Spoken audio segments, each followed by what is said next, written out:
қашықтықтан оқыту уақытты үнемдеуге, сабақ барысын ұтымды ұйымдастыруға, сонымен қатар оқушылармен қашықтықта тиімді қарым-қатынас жасауға көмектеседі. Google Classroom платформасының тиімділігі.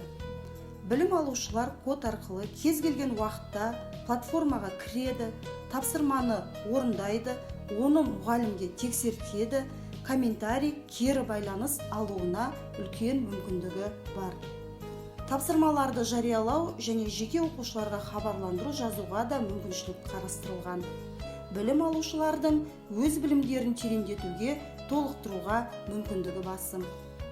OPIC.kz сайтында электронды оқулықтар орналастырылған. Оқулықтар түрлі деңгейдегі мультимедиалық материалдармен қамтылған.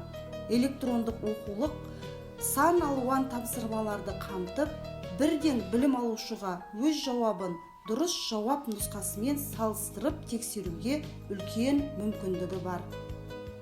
Заманымыздың заңғар жазушысы Жүсіпбек Аймауытов: білімдінің қайнар көзі сарқылмайды. Білім жолында адамзат қандайлық зор табыстарға ие болса да, адамдар ізденуден, ақиқатты ашудан және танып білуден еш айнымайды деген екен. Ендеше ұстаздар қауымы, біз де сол жолдан айнымайық.